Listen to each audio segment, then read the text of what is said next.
Perfecto. Ya hemos encontrado, hermanos, todos estamos en Oseas 6:3. Perfecto, perfecto. Amén.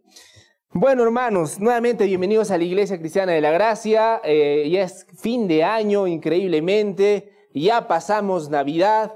Ya estamos todos bien comidos, bien tomados de chocolate. Y continuamos, ¿no? Hemos estado con las fechas de, no sé, pavito, chocolate y regalos, ¿no? Y regalos. ¿Todos han recibido regalos, hermanos? ¿Todos han recibido regalos? Muchos, ahí está. Ok. Qué bueno, qué genial, qué lindo. Bueno, precisamente quiero empezar la prédica del día de hoy haciendo una ilustración de un regalo, aprovechando. ¿A quiénes de ustedes les gustan los regalos, queridos hermanos? Con una timidez impresionante. Sí, amén. Sí, nos gustan los regalos. Ahora, quisiera empezar con esta ilustración. Imaginen que les entrega un regalo así bonito en una caja así hermosa, envuelto de forma exquisita, así bien dobladito, perfecto. Encima, encima de esa caja tiene un moño impecablemente hecho. No solo eso, está con una tarjetita, con una dedicatoria a tu nombre. Para Jacob, con cariño. Y con unas letras así hermosas, ¿no? Así hermosas.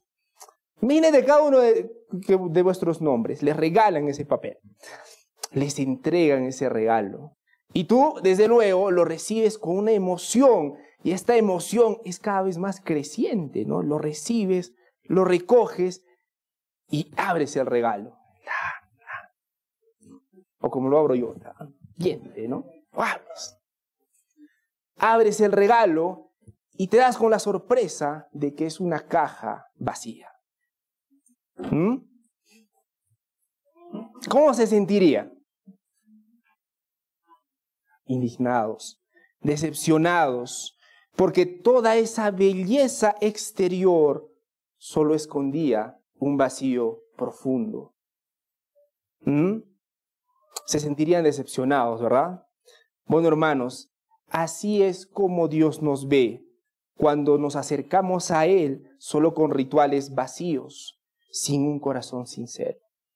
Y precisamente el día de hoy vamos a hablar de eso, queridos hermanos, ¿sí?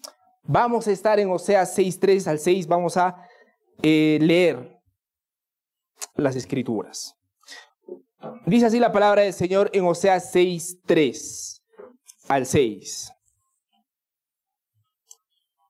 No sé qué ha pasado con la pantalla, hermano, por favor. Ok. Una pequeña corrección. La vez pasada explicamos hasta Oseas 6, entonces el día de hoy va a ser a partir de Oseas 4 al 6. ¿Sí? Por favor, pequeña aclaración. Vamos a estar en el versículo 4. Dice así la palabra del Señor. ¿Qué haré contigo, Efraín? ¿Qué haré contigo, Judá? Porque la lealtad de ustedes es como nube matinal y el rocío que temprano se desaparece. Por lo tanto, los he despedazado por medio de los profetas, los he matado en la palabra de mi boca. Los juicios sobre ti son como la luz que sale, porque me deleito más en la lealtad que en el sacrificio y en el conocimiento de Dios que en los holocaustos. Vamos a orar, queridos hermanos. Vamos a orar para que el Señor nos acompañe en la prédica del día de hoy. Vamos a orar para que el Señor nos hable hoy día, queridos hermanos. Que este no sea un tiempo vacío, que este no sea un tiempo en vano. Vamos a orar. Padre Santo, Dios mío, gracias, Señor, por tu gloriosa palabra. Oh, Señor, esa gloriosa palabra, Señor, que tú nos has dado. El privilegio enorme, Señor, no solamente de tu palabra, sino el privilegio de poder reunirnos, Dios mío, libremente. De tener, Señor, esa libertad de poder exponer tu palabra, Señor. Dios Santo, te pido que en este día obres en nuestros corazones. Oh Padre Santo, qué misterio que escojas a hombres imperfectos, Señor, para dar semejante responsabilidad, pero tan grande honor, Señor, de predicar tu palabra. Padre Santo, dame, Señor, la claridad para explicarla. Y, Señor, que tengamos corazones que la reciban con humildad. Corazones que lo abracen, que abracen tu palabra y tu verdad, Padre Santo. Te pedimos, Señor, que bendigas este tiempo. Y que alabado sea tu nombre, Señor, por los siglos de los siglos. Y te pedimos todo esto en el nombre de tu Hijo Jesucristo. Amén. Amén. Nuestra prédica del día de hoy, hermanos y hermanas, inicia diciendo: ¿qué haré contigo, Efraín? Desde luego hablando Dios. ¿Qué haré contigo, Judá? Hablando de Israel, desde luego, porque vuestra lealtad es como nube matinal y como el rocío que temprano desaparece. Si han estado, queridos hermanos, la semana anterior Israel estaba rebosando de emoción, ¿no? Israel estaba hablando y estaba diciendo: busquemos al Señor, porque Él dice que busquemos su rostro, nos arrepintamos, busquemos su rostro y busquemos al Señor. La semana pasada estábamos viendo un Israel que decía: vamos, esforcémonos por conocer al Señor, busquémoslo. Y la semana pasada nuevamente veíamos a un pueblo de Israel, emocionado, ¿no? Emocionado y compungido por sus pecados. Si han estado la semana pasada, y gracias a Dios lo tenemos grabado, los invito a ver. Las palabras de la semana pasada fueron muy profundas y muy interesantes, porque en primer lugar ellos notan que hasta que ellos se arrepientan y busquen el rostro de Dios, no iban a haber cambios. Entonces ellos se dan cuenta, entonces dicen: vamos a buscar a Dios, esforcémonos por conocer a Dios. ¿Recuerdan? En esas estaba el pueblo de Israel. Pero toda esa emoción que estábamos viendo la semana pasada recibe un golpe de realidad en el versículo número 4. Y miren cómo responde Dios ante esa emoción sincera, si puedo decirlo así, de parte de Israel.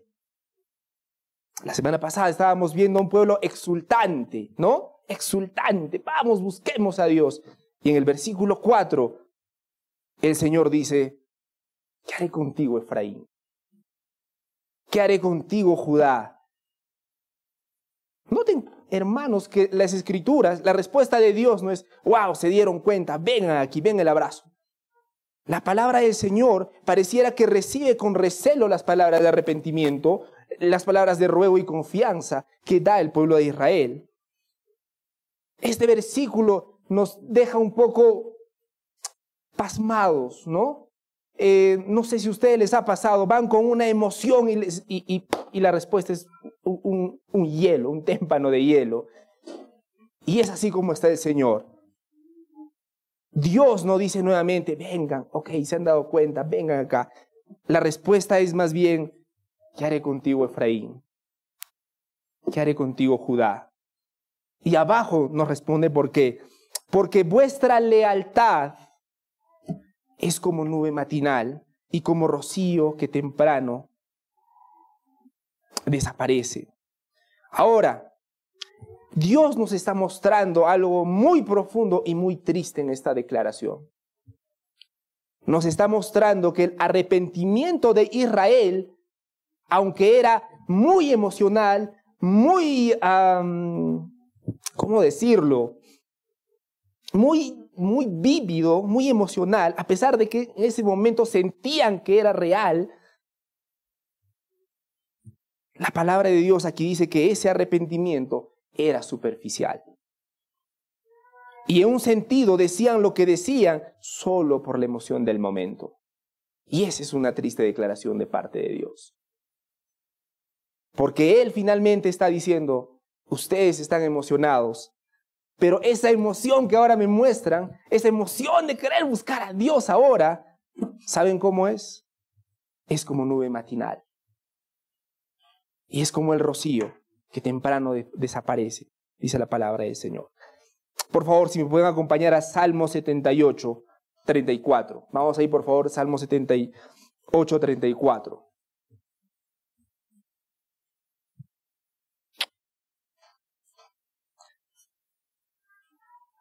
Entonces, queridos hermanos, vamos a leer Salmo 78 del 34 al 37. Este salmo revela hasta qué punto puede ser falsa tal diligencia? Vamos a ver, ayúdenme por favor con vuestro amén si ya lo han encontrado. Perfecto. Dice así la palabra del Señor, Salmo 78, del 34, vamos a leerlo hasta el 37. Si los hacía morir, entonces buscaban a Dios, entonces se volvían solícitos en busca suya. Y si se acordaban de que Dios era su refugio y el Dios Altísimo su Redentor, pero le lisonjeaban con su boca y con su lengua le mentían. Entonces, hermanos, ustedes están viendo, la palabra de Dios muestra nuevamente cuán superficial puede ser esa emoción, cuán superficial puede ser esa convicción de Dios. Nuevamente, la semana pasada estábamos viendo un Israel exultante, parecía convencido, parecía arrepentido. Pero Dios está diciendo que ese arrepentimiento, aunque se veía en ese momento real y vívido, no solamente un arrepentimiento superficial. Y el Señor lo compara ¿con qué? Lo compara con la nube matinal y el rocío. Cosas que están por un momento y que son reales, pero solamente es cuestión de esperar un poquito de tiempo para que desaparezca. Y eso es triste, hermanos. Eso es triste porque, en primer lugar, dice, vuestra lealtad es como nube matinal. Esa nube matinal que está ahí, la ves, es real, pero va a desaparecer más temprano de lo que te imaginas. Esa es la comparación que está haciendo Dios con la fe que ellos profesan, que ellos sienten tan real. Y por si fuera poco, también dice como el rocío que temprano desaparece. ¿Han visto las gotitas de rocío? Están bonitas, es agüita, ¿no? Pero finalmente viene el sol y ese rocío finalmente se evapora y queda ahí. Y es fuerte lo que está diciendo Dios aquí al pueblo de Israel. Está diciendo que el ruego y súplicas dichas por Israel son superficiales. Entonces, acá nos está mostrando que Israel desconoce el amor fiel que Dios está buscando. Nuevamente, notemos la profundidad de esto, hermanos. No está diciendo solamente que es una emoción superficial, acá está mostrando que Israel desconoce el amor fiel. Atención, hermanos, ellos la semana pasada estaban diciendo, conozcamos a Dios, Él nos va a perdonar. Y eso es cierto. Pero Dios con esta respuesta nos está mostrando que aunque ellos podían articular las verdades de Dios, ellos en realidad no conocían esas verdades de Dios. Y qué desgracia, hermanos. Qué desgracia porque a Dios nadie lo engaña. Qué desgracia porque Dios finalmente les muestra quiénes son detrás de sus bonitas palabras. La semana pasada, hermanos, las palabras de Israel fueron hermosas, profundas, bíblicas. Claro que sí. Pero qué decepción que finalmente Dios muestre que lo que decían no era, lamentablemente no era lo que creían. ¿Y cuál era la prueba irrefutable de eso? Sus vidas, su vida práctica. Porque aunque con su boca hablaban cosas bonitas, sus hechos decían exactamente lo contrario. Vuestra lealtad es como nube que desaparece y como rocío, dice la palabra de Dios. Ahora, esa palabra lealtad que está en vuestras Biblias, en realidad viene del hebreo chesed, que tiene un significado en realidad mucho más rico. No solamente significa lealtad, implica el concepto de misericordia, de piedad, de amor. Entonces Dios está diciendo que su misericordia, su piedad y su amor son eso. Son nubes que desaparecen. Son rocío son gotitas de rocío que están, sí, pero solamente por un rato. Porque solamente es cuestión de un poquito de tiempo para que desaparezca. Vuestra lealtad es como eso, dice la palabra del Señor. El profeta dice que la bondad de ellos fue un espectáculo de excelencia fingida. No había en ellos ninguna bondad sólida. No había en ellos ninguna bondad sólida, hermanos. No había en ellos ninguna bondad sólida interna, sino que tan solo era de esa clase de bondad fugaz.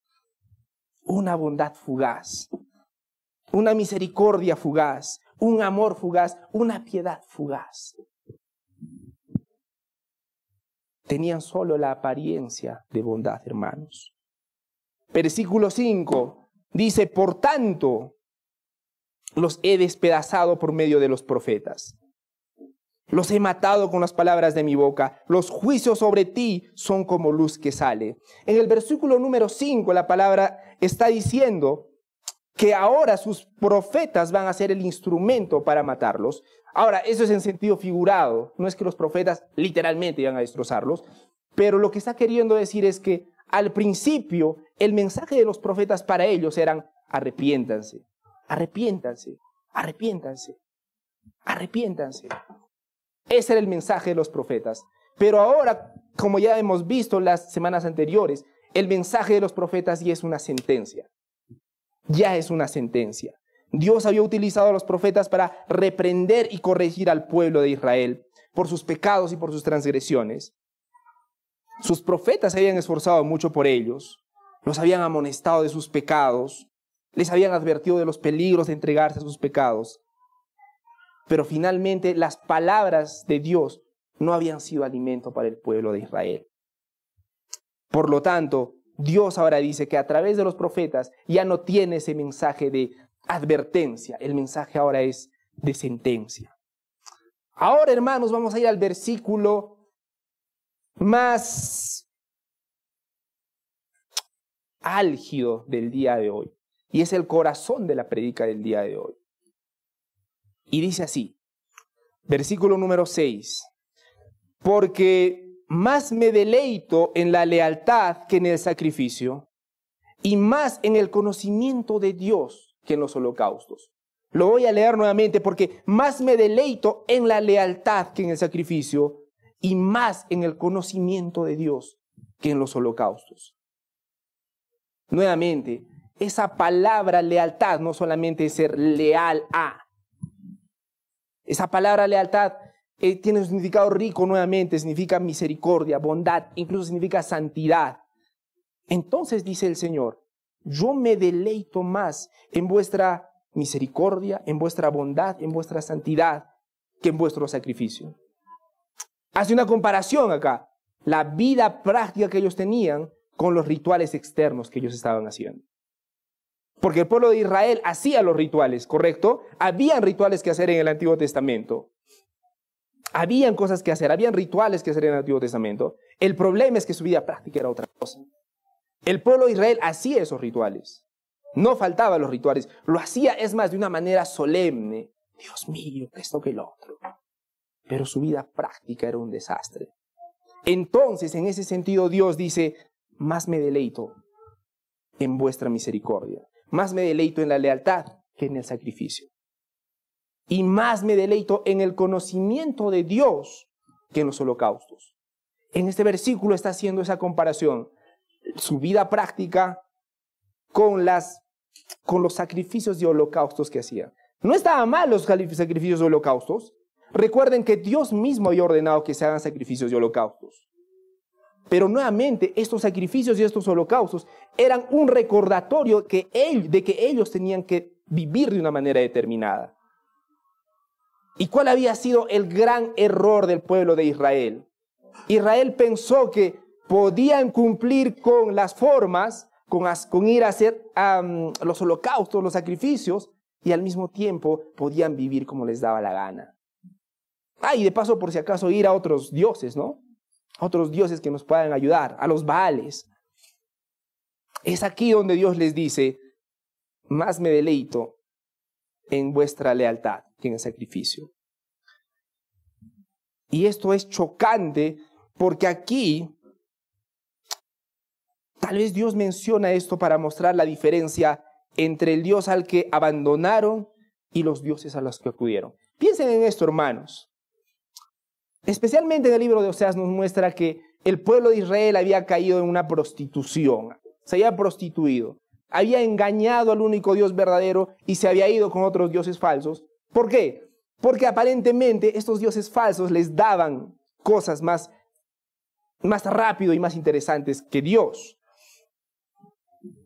Pero miren, el verdadero Dios no se proponía nada excepto que fueran hombres buenos. ¿Por qué lo digo? Acá tenemos el único, pongámonos en el lugar de Israel. Acá tenemos el único Dios verdadero y acá tenemos todos los amantes, ¿sí? Todos los amantes, los Baales.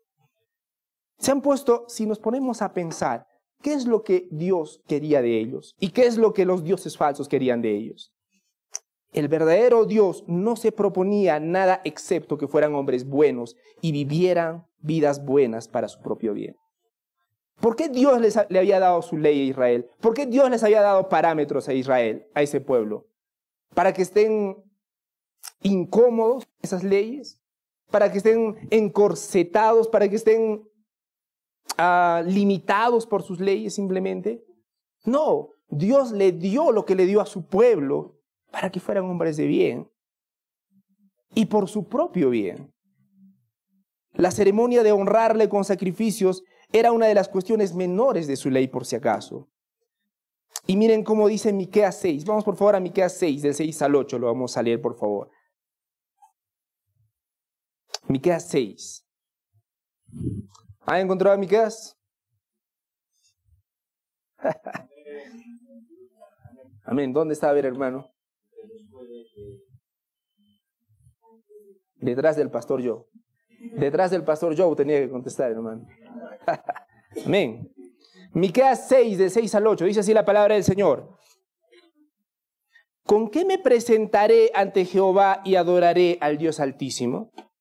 ¿Me presentaré ante Él con holocaustos con becerros de un año?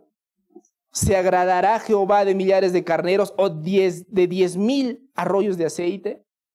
¿Daré mi primogénito por mi rebelión, el fruto de mis entrañas por el pecado de mi alma? Oh hombre, Él te ha declarado lo que es bueno. ¿Y qué pide Jehová de ti? Solamente hacer justicia y amar misericordia y humillarte ante Dios. En el Antiguo Testamento, aún en Oseas, nosotros vemos, hermanos, que Dios requería de la santidad. Él se gozaba en la santidad de sus hijos, de las personas que iban a creer en Él. Solamente hacer justicia, amar misericordia, humillarte ante tu Dios. La vida práctica le interesaba a Dios sobre todas las cosas. La vida práctica le interesaba a Dios por encima de las formas, de los holocaustos. Más. Ahora, yo les decía que comparen.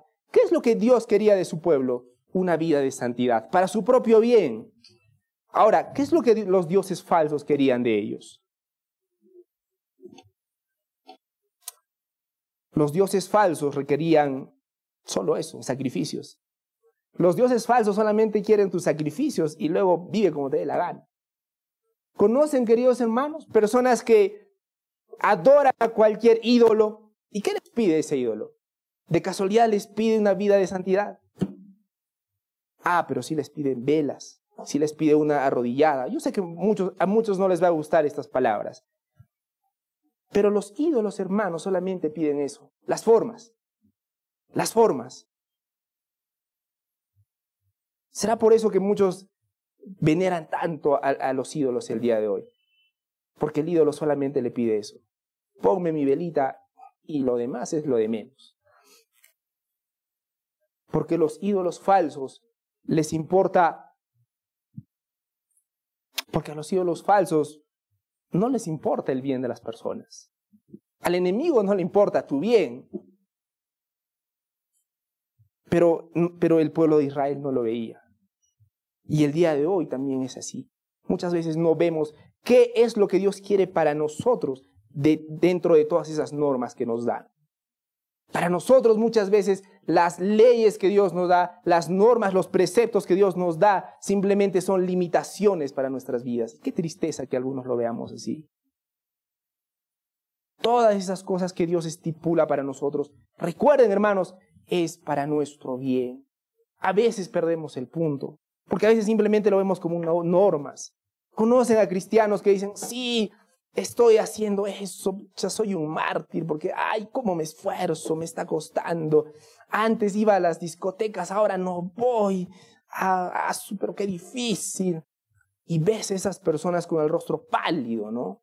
Pálido. Pareciera que están yendo a una guerra y que no se están gozando al lugar donde van. Y es para preocuparse. Y de repente estas personas son personas religiosas. ¿Ven? Ahora, cuando el pueblo solamente presentaba una adoración externa, porque eso es lo que denuncia la palabra de Dios el día de hoy, la adoración externa. Para Dios esos sacrificios son como asesinatos. Noten. Vamos a Isaías 66:3, por favor, atención. Es de suma importancia. Vamos a Isaías 66:3. Isaías 66:3. Ayúdenme, por favor, con vuestro amén cuando encuentren Isaías 66:3.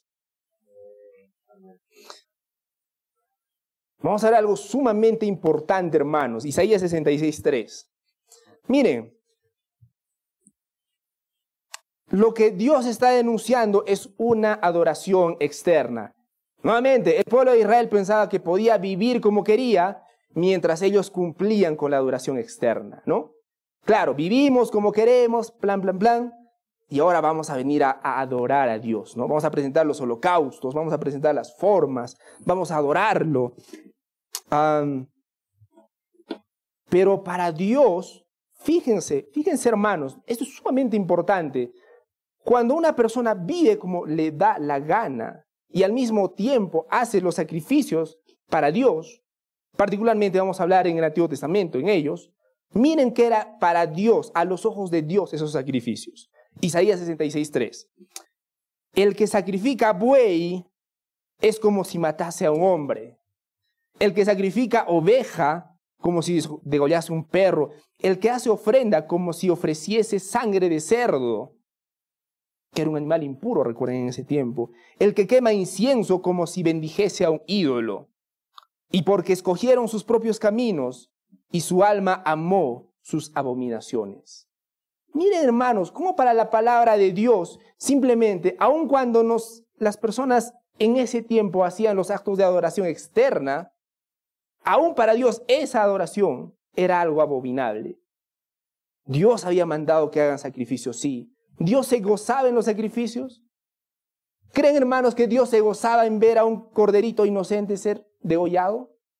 No, pero era necesario verlo. ¿Para qué? Para que las personas sepan que la paga de su pecado solamente iba a ser cubierta con sangre, con un sacrificio. Era un recordatorio. Era el recordatorio que la paga de sus pecados iba a costar sangre. Era el recordatorio de que la paga de sus pecados iba a costar sufrimiento. Pero el pueblo había perdido ese punto hace muchísimo tiempo. Y ellos simplemente, bueno, matemos, ¿no? Es parte del ritual. Y miren cómo la palabra de Dios dice que aún eso es abominación para él. Es como si estuviesen cometiendo asesinato, porque habían perdido el punto, hermanos. Y veamos a dónde nos está llevando la palabra de Dios con eso. Porque voy adelantando, muchos, no sé si muchos o algunos de nosotros, porque yo no puedo ver corazones, nos entregamos a esto, a una adoración externa. Venimos a la iglesia, levantamos las manos, nos emocionamos hasta las lágrimas, pero después, saliendo por esa puerta, la vida sigue completamente igual. Y para Dios eso es una abominación. Y para Dios eso es una abominación.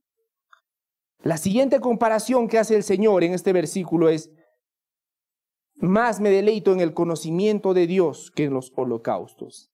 El conocimiento de Dios. Las Escrituras dicen que el Señor se deleita, uno, en una vida piadosa, como hemos visto, pero dos, su deleite está en que conozcamos a Dios. Vemos que esta lealtad o misericordia está estrechamente relacionada con el conocimiento de Dios.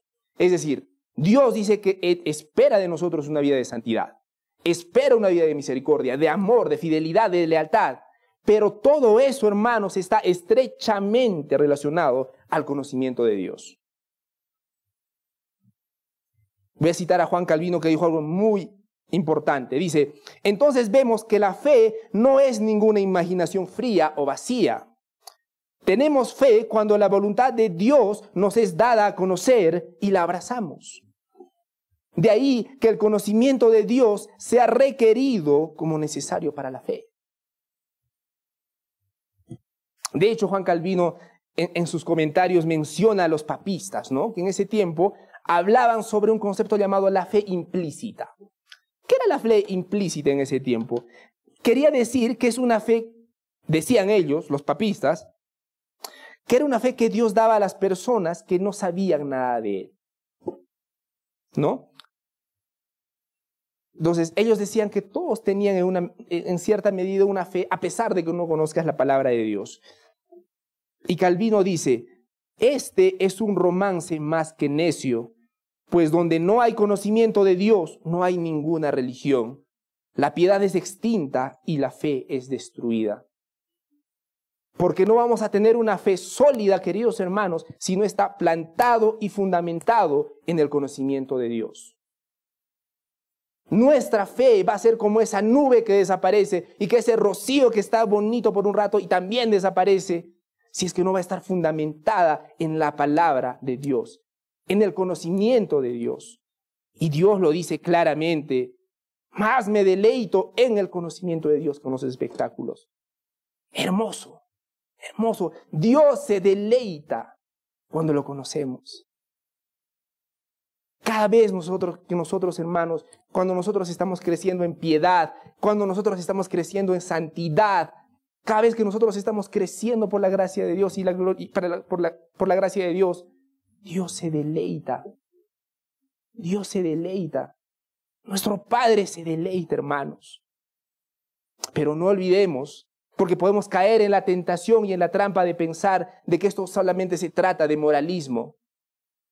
Porque Dios dice que esa vida de santidad, aún esa vida de cambio moral que tenemos, está fundamentado en el conocimiento de Dios. No es una moralidad vacía. No es una moralidad vacía. Debería ser una moralidad, una santidad, una lealtad, una misericordia que expresa tu vida, pero que está fundamentada en la palabra de Dios. Fundamentada en la palabra de Dios. Los hipócritas, cuando se limitan a realizar actos externos de adoración, piensan que ya han cumplido. Ese es el problema con la adoración superficial. Los hipócritas, nuevamente citando a Calvino, que llama a las personas que vienen simplemente a la iglesia para cumplir, este tipo de personas, dice Calvino, que vienen a la iglesia, pero nuevamente, no porque quieran aprender de Dios, no porque quieran conocer de Dios, sino para cumplir. Porque estas personas piensan que, bueno, Dios dice que tengo que ir a congregar, iré. Y ahora que he ido, he cumplido, ¿no? Y ahora que he cumplido, ahora, Señor, ya tienes que ayudarme, pues, ¿no? Una con otra. Estas personas no conocen a Dios, hermanos. Lo peor es que en el fondo estas personas exigen que Dios los bendiga porque ya cumplieron. Entonces, un buen afecto hacia las cosas divinas debe ser guiado siempre por un buen juicio. Y este buen juicio va a producir siempre una buena conducta. Nuevamente, conocimiento de Dios y después la aplicación a través de la fe. Esto es lo que Dios requiere de su pacto y no sacrificios y holocaustos. Acciones. La lealtad que menciona aquí, nuevamente que en el hebreo es chesed, que implica muchas más cosas, se traduce a menudo como misericordia. De hecho, la palabra más adecuada acá sería misericordia. Y las personas que tienen la versión de la Nueva Biblia de las Américas, me parece, es más, tienen ahí un pie de página que dice, oh misericordia, ¿no? Y en la Reina Valera directamente dice misericordia. Gracias, hermano. Entonces, por favor, si pueden acompañarme a Jeremías 7:22, por favor. Jeremías 7:22.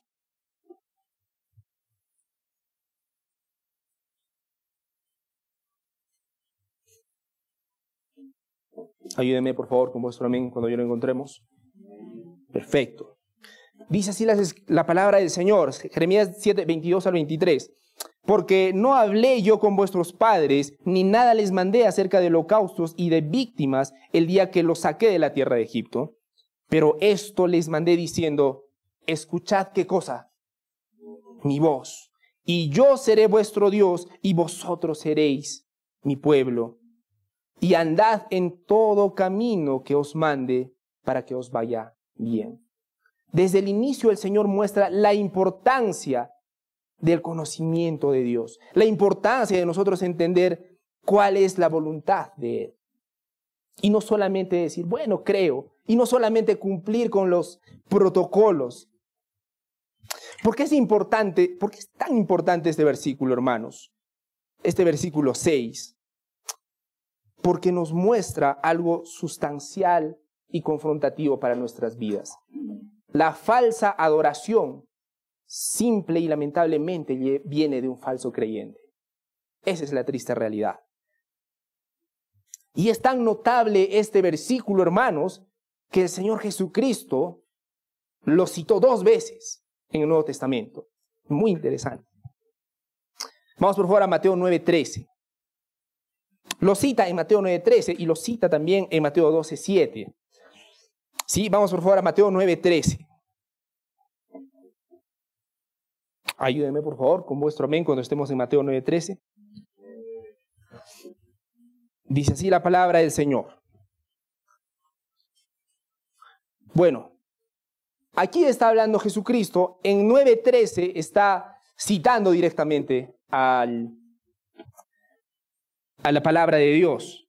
Recuerden que en el tiempo del Nuevo Testamento no tenían la Biblia como nosotros. Por lo tanto, Jesús no podía decir, vayan a Oseas 6:3, ¿no es cierto? 6:4, 6:5. Jesucristo directamente lo cita de manera textual. Id pues y aprended lo que significa misericordia quiero y no sacrificio. Ahí en Mateo 9:13, si van ustedes al 10, dice, y aconteció que estando él sentado en la mesa en la casa, he aquí muchos publicanos y pecadores habían venido y se habían sentado juntamente a la mesa de Jesús y sus discípulos, ¿no? Entonces Jesús estaba comiendo ¿con quiénes? Con los publicanos y pecadores. Claro, y ahí aprovecharon para acusarlo, ¿no? ¿Sí? ¿Por qué come vuestro maestro con los publicanos y pecadores? En ese contexto, Jesús dice, id pues y aprended lo que significa misericordia quiero y no sacrificio. Porque no he venido a llamar justos, sino ¿a quién? Sino a pecadores al arrepentimiento. Y ese es el problema, hermanos, con los hipócritas. Ellos piensan que son mejor que las otras personas. Ellos en el fondo se consideran justos. Y Jesucristo dijo, he venido a llamar justos. No he venido a llamar justos, sino a pecadores al arrepentimiento. Porque si los fariseos hubiesen visto y hubiesen notado que Jesucristo era el Mesías, no hubiesen llegado a la conclusión de cómo te juntas con los pecadores. Porque ellos hubiesen dado cuenta inmediatamente cuán pecadores también eran ellos y cuán necesitados de Jesucristo eran ellos. Pero ellos estaban muy lejos de entenderlo. En su mente había una diferencia enorme entre su fariseísmo y los pecadores. Y lo acusaron a Jesús. En ese contexto Jesús les dice, misericordia quiero y no sacrificio. Después vemos que en Mateo 12:7, si pueden saltar por favor, aprovechando que estamos en Mateo, también Jesús menciona lo mismo, en otro contexto, en otra situación, pero lo menciona.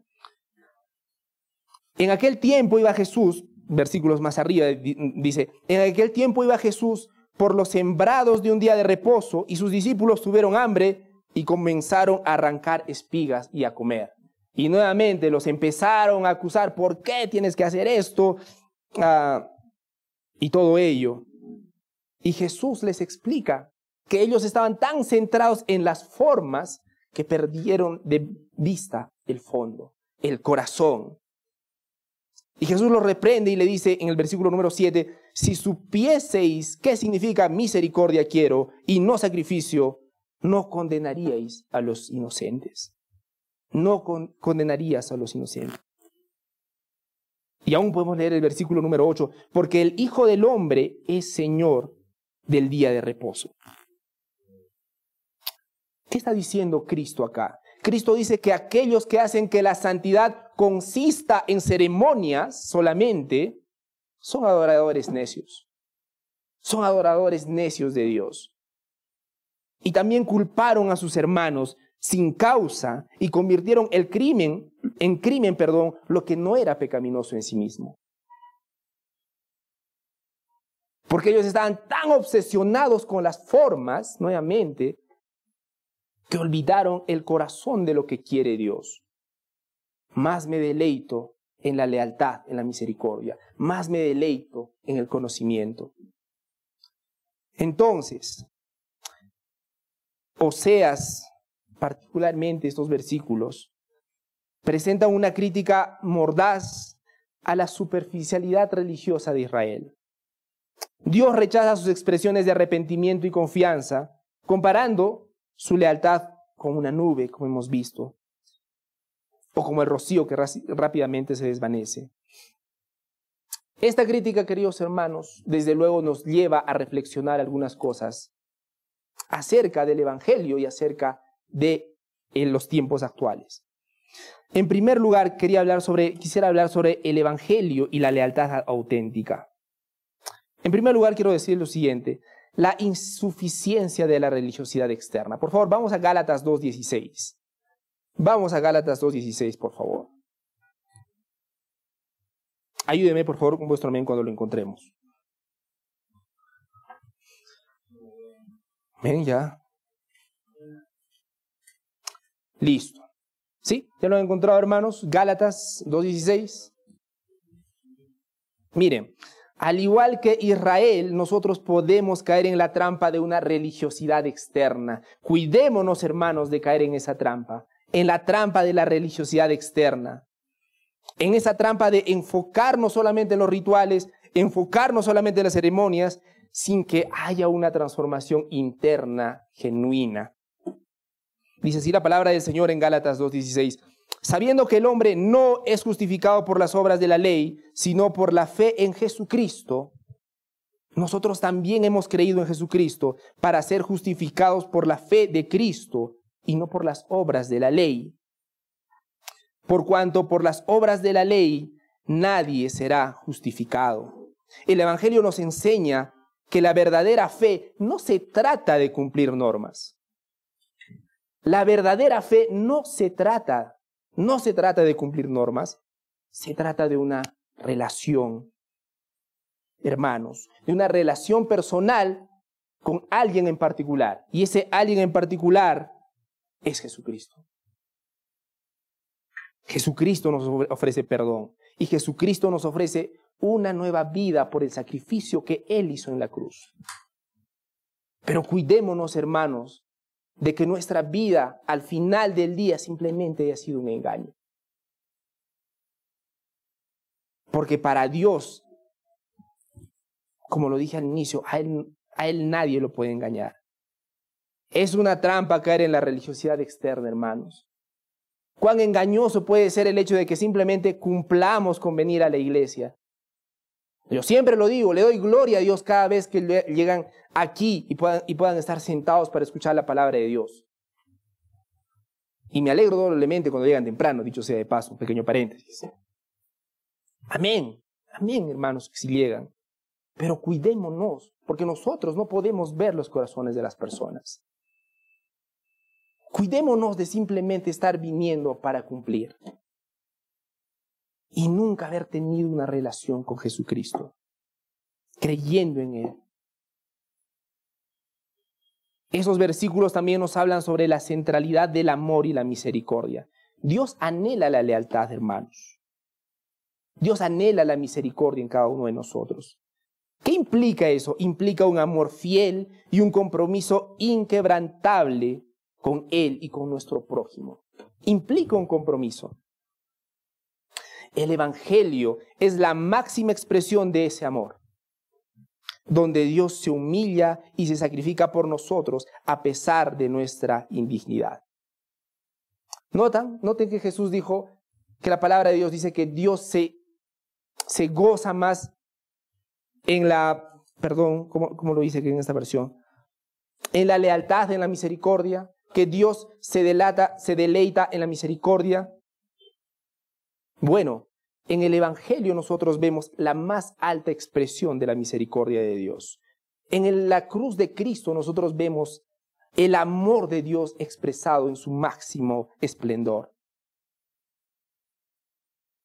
El Evangelio es la máxima expresión del amor de Dios y muchos ya lo hemos olvidado. El Evangelio es la máxima expresión del amor de Dios, donde Dios es quien se humilla y se sacrifica por nosotros a pesar de nuestra iniquidad. Por eso podemos decir, como dice en 1 Juan 4:19, nosotros le amamos porque Él nos amó primero. Tercer punto, quería hablarles sobre la importancia del conocimiento de Dios. Hermanos, la verdadera fe se basa en un conocimiento profundo de Dios. La verdadera fe se basa en un conocimiento profundo de Dios. ¿Por qué muchos de nosotros no crecemos, hermanos? A mí me da tanta tristeza ver personas, tantos hermanos que he conocido en mis inicios del camino en la fe, y los he visto 5, 6, 7, 8 años después, y me he encontrado con la tristeza de que los he encontrado iguales, con sus mismas luchas, con sus mismos pecados, aún con sus mismos chistes. No hay cambio, con sus mismas inconsistencias. Obvio, yo no pido perfección, hermanos. Sería un hipócrita al pedirles perfección y sería antibíblico al pedirles perfección. Pero ciertamente la palabra de Dios nos dice que cuando Él empieza y nos transforma el corazón, sí o sí hay un cambio. Hay un cambio, tiene que haber un cambio progresivo. Claro, no es un cambio lineal como nos gustaría, una flecha plan. Es más bien, ese cambio es más bien así, ¿no? Esa mejora. Pero siempre hacia arriba. Siempre hacia arriba. Pero ¿por qué hay personas que siguen ahí, en ese punto? ¿Por qué? ¿No se han preguntado, hermanos, por qué hay personas que pasó el tiempo, conocen de la sana doctrina, pueden articular, pueden compartir las escrituras, pero no hay un cambio en su vida? Es porque en realidad no hay un conocimiento profundo de Dios. Estas personas se han vuelto expertas en las formas, pero nunca hubo un conocimiento profundo de Dios. Y cuidémonos, hermanos, de solamente dejarlo en la superficie. Ese conocimiento profundo de Dios no solamente es un conocimiento meramente intelectual, sino también es un conocimiento relacional, experiencial. Es un conocimiento que nos lleva a amarle y obedecerle, escúchenme bien por favor, de corazón. Llegar a conocer a Dios de una manera tan profunda que el resultado natural sea obedecerle, sea amarle de corazón. ¿Estamos amando de esa manera, queridos hermanos? ¿De corazón? O de pronto muchos de nosotros simplemente venimos ya a la iglesia como una forma mecánica. O muchos de nosotros simplemente estamos viniendo a la iglesia para cumplir. Podemos seguir haciéndolo.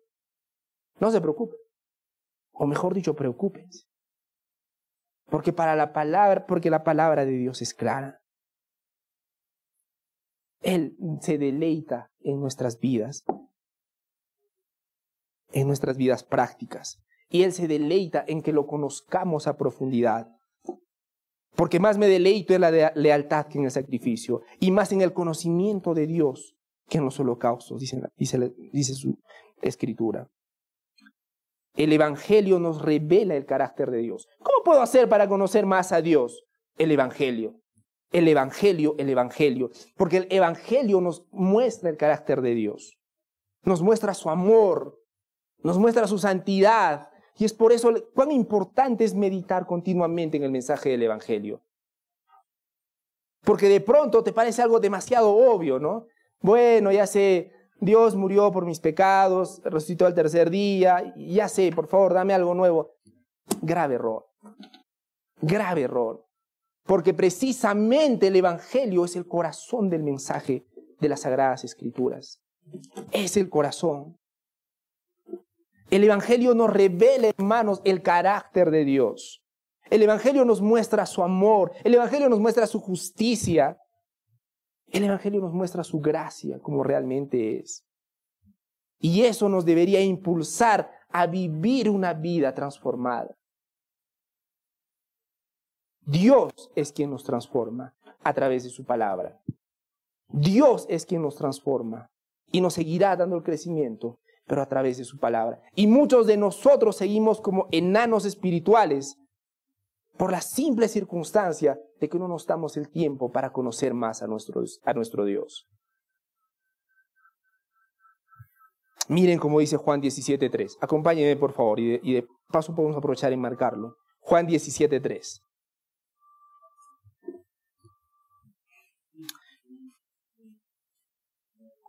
Dice así la palabra del Señor.